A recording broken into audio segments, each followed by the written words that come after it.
it's canning day for Canuary. I am cleaning out pint jars. I am going to can some pulled pork. I went to my favorite Dutch way and got a lot of meats on Thursday of this week. It has been a little crazy, so I'm a little bit behind schedule on prepping my meats, but usually what I do for groceries for our family of 11 is get meats once a month, prep them, and freeze them. I was chatting with the deli lady about this and telling her how I froze my sandwiches, and she was like, that's such a good idea. I never thought of it. I said, yeah, it tastes just the same. So anything I can batch and prep together, I'm going to do. I'm also going to be researching. So this will be this week and then next week, but I'm going to be researching if I can start a jar that's already full. So clean it out, cold pack it, and start it already full in the Presto Electric. So you can do that in a normal pressure canner, but because the Presto Electric has like a warm jars part, I'm not sure if I'll be able to do that. So I'm going to look it up. I think there is a workaround. I just have to watch a couple of YouTubes and figure it out. So for right now, I am cleaning out my pint jars. I have 7 pint jars. I have a mixture of wide and narrow mouth jars, but I'm going to stick with 7, which is what they recommend if they're all wide mouth. I do prefer the wide mouth, but I am out of pint jars. We have a couple still in rotation, so I need to wash these out, and then I'm going to get them started. All right, I just finished wiping everything down here. My canner is over here. You can't quite see it. Let's see if I can get that in the frame. There it is. Okay, so I have my jars cleaned. I have my counters cleaned. So we're set to go. What I'm going to do is turn this oven on to 325. I have some pulled pork already cooked. I put it in my pressure cooker, and I'm actually going to do the other pork butt that I got yesterday today, and hopefully kind of just move it through that way. So I am going to throw that in the oven for the 10 minutes while the jars warm in the pressure canner.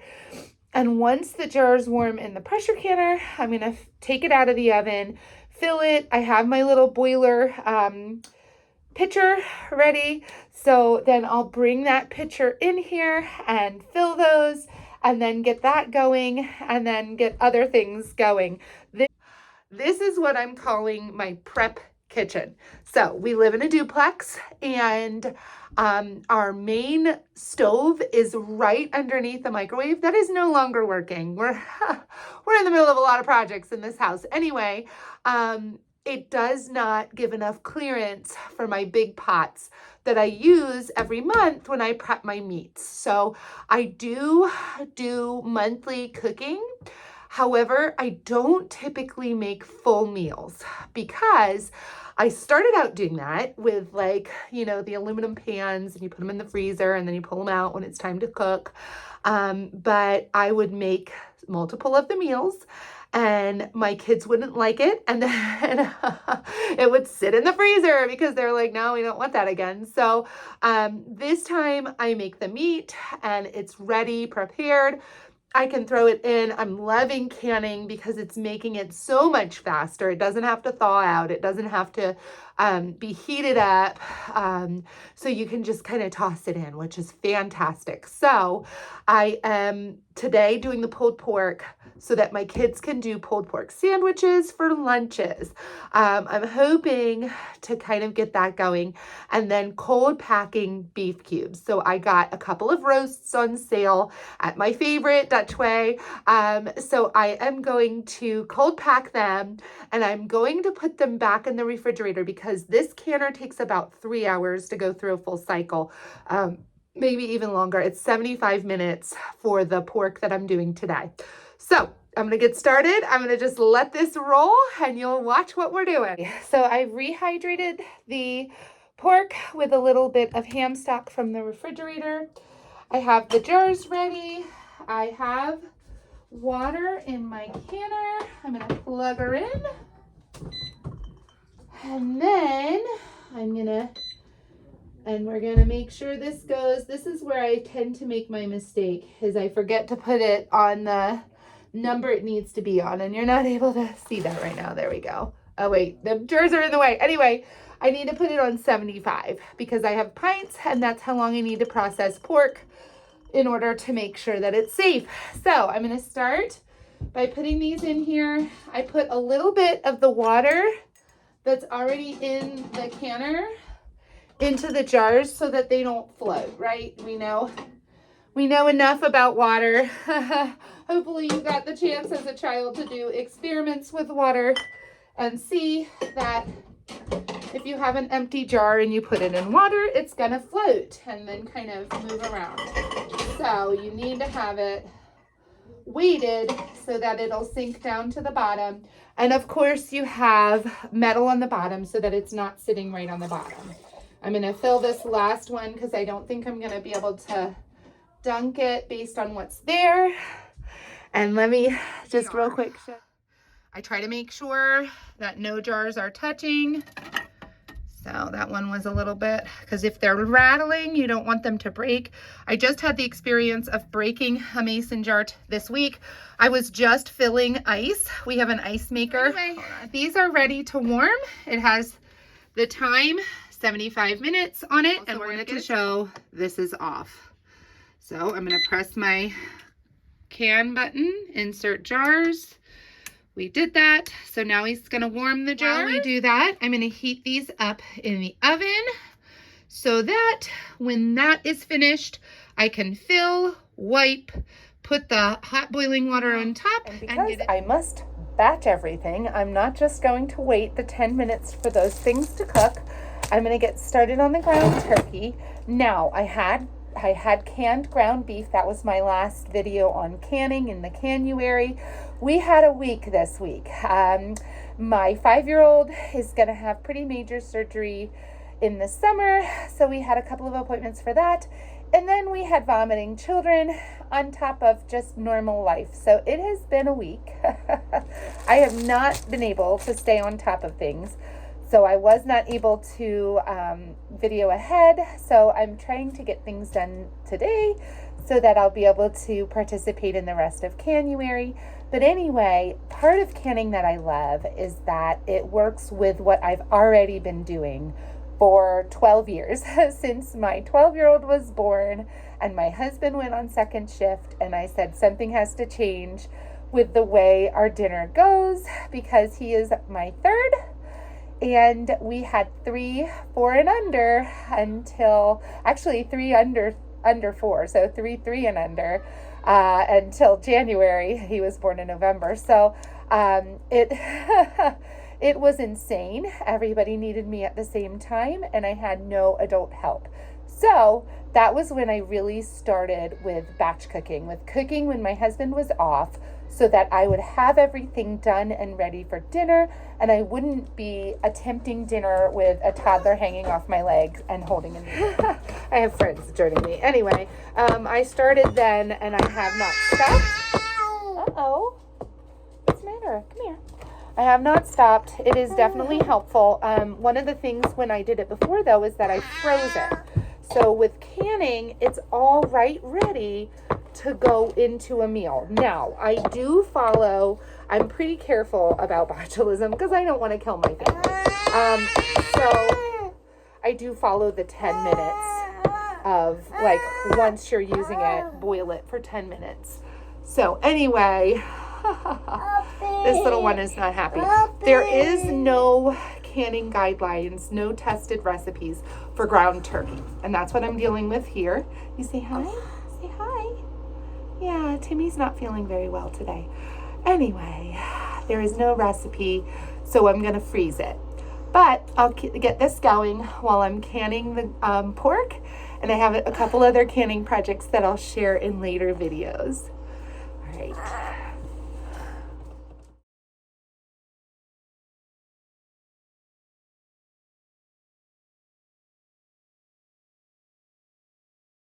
Okay, I've been running because we just are constantly moving here.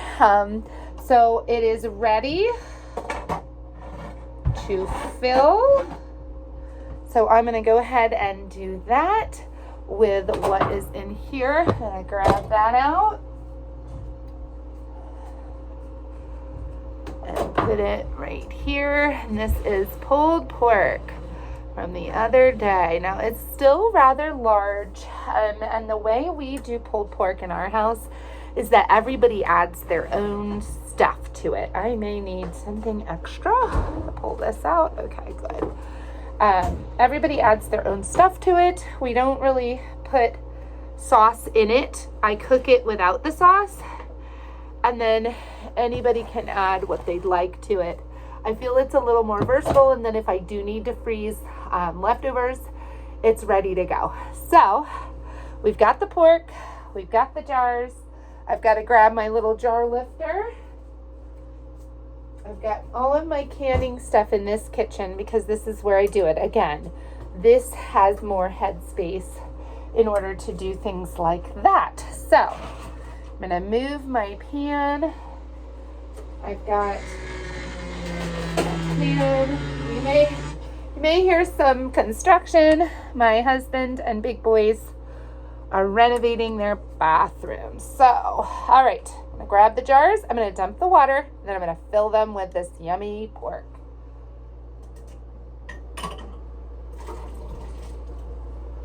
Okay.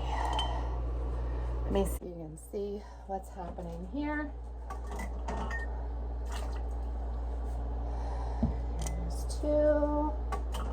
So there should be 7 pints. And as I was preparing to deal, this is one of the roasts I'm gonna be cutting up. As I was preparing to deal with that, I realized I got a lot of quart jars because I figure we have a lot of people to feed.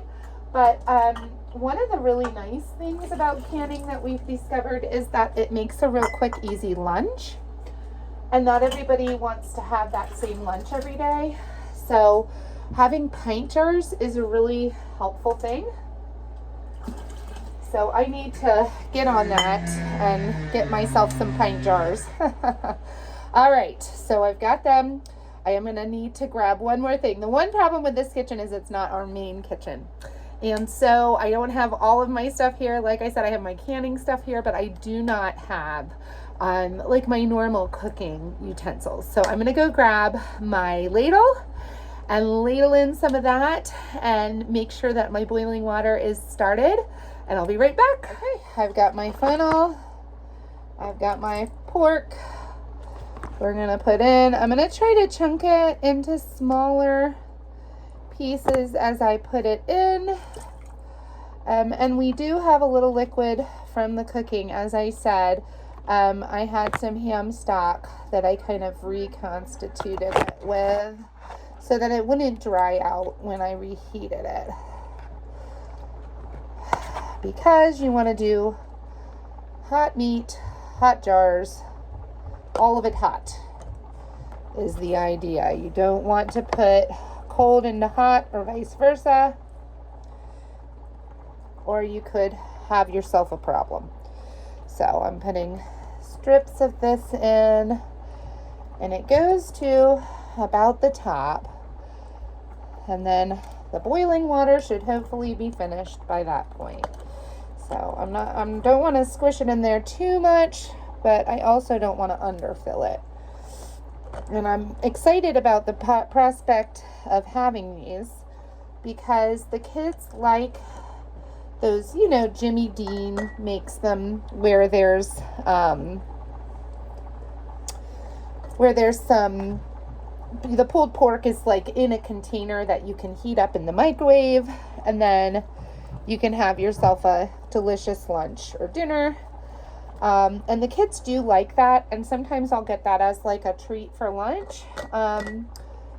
But this will be cheaper, and I know exactly where it's coming from, and I can kind of shop the sales. Dutchway does a really great job of having good sales. Like this was, I think, $1.89 a pound for the pork butt, and now this had bone in.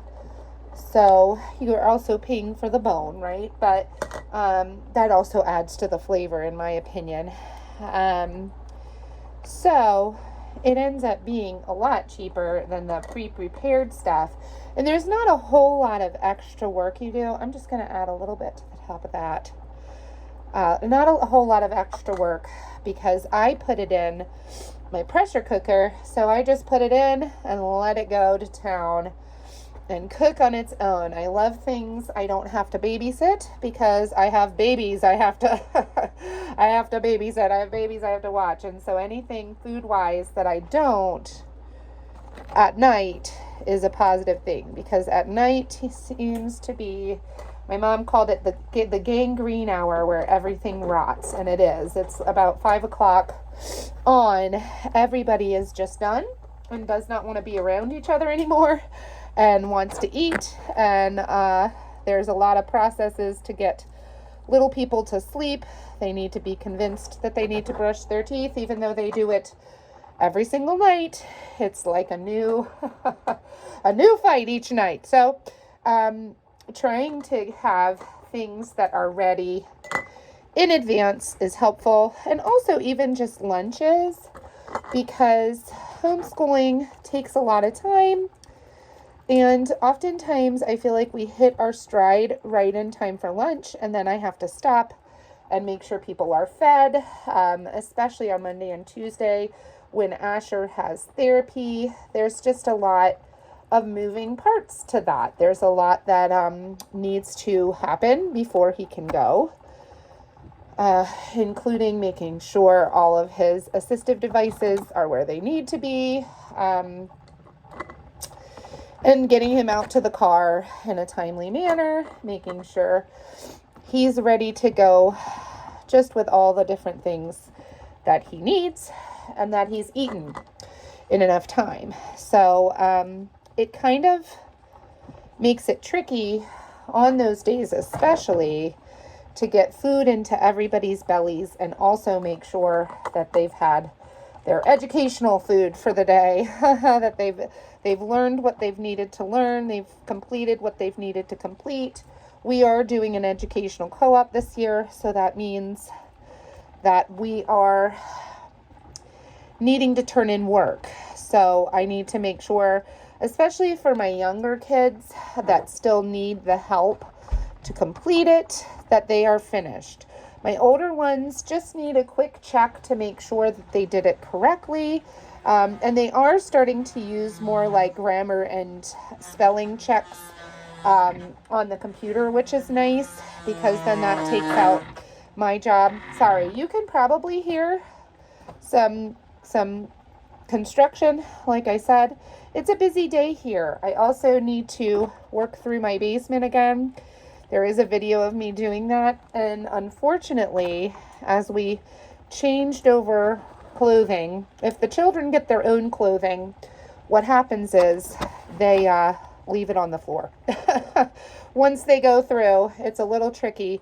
I always say I can set up the system, but if nobody uses it, it doesn't work. So I need to go through and put all those things back, make sure that the clothes that we're saving are even worth saving. Get rid of things that might be too small. I know for us, Timmy is our littlest boy, and he's 3. So to give away the things that are smaller than what fits him now. So his 3Ts. And even he's starting to even grow out of the 3Ts. So we may be even getting rid of those and just doing 4Ts. And then our trouble too is that Asher pretty much crawls everywhere where we are. He just crawls. And that is really hard on the knees of pants. So if anybody has any tips and tricks with that, let me know, because anything I can do to reinforce those knees. We've had to throw out a couple of pants. Now jeans I would look at a little bit differently, but they're like sweatpants, and we've had to toss them because they had holes in the knees, and they were so far holes that it was like his whole leg almost got out of it. So yeah, it's been tricky. Like I said, I kind of have to go through and make sure that what we're saving even is worth saving. All right, so I have worked through, excuse me while I wipe my hands off of that pork grease. I have worked through, and I'm going to turn this around. What? Oh, all right. Thought I had hit play. I didn't. Here are 5 jars. I thought I would get 7. That's okay. I'm going to save those for cold packing the round roast, which is due tomorrow. And we've got, this is empty. I'm going to kind of get rid of the leftovers there. Maybe send them out to the chickens. They will be happy with that. I'll send out a child to give them some pork yumminess. And then this is my ground turkey. I am doing 10 pounds at a time. I was doing 20, but it just ends up being a little bit too cumbersome to keep up with it. So 10 works. This is a great pan. It keeps it going. I do want to get myself another pan like that, because then I can do 20 at a time without being too cumbersome. So I'm finished with all this. All I have to do is wipe rims, put the jar lids on, fill with boiling water. I do still test it with my little doohickey, because I know this is about the line of 1 inch headspace, and I do need to check again my recipe how much headspace. I believe it's 1 inch. I'm going to check one more time, and that is for pork, bear, boar, venison, veal, and beef.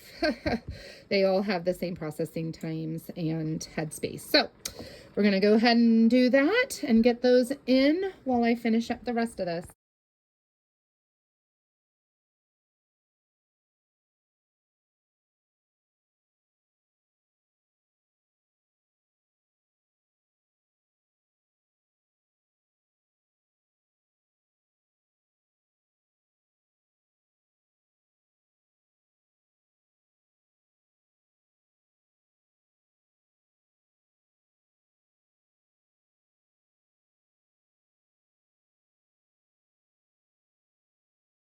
It's heating. So I am going to let that do its thing. It's going to take 75 minutes. Well, actually, I'm sorry. This is going to be the 10 minutes, and then I'm going to have to move it to can. You can hear things bubbling behind me. I'm making the ground turkey still. I'm going to give that a stir, and then I think I'm going to continue to cold pack jars and then put them in the refrigerator and kind of look up if I can directly from those cold jars, because I don't want to put cold jars in hot liquid and have them burst. So we're gonna get to it.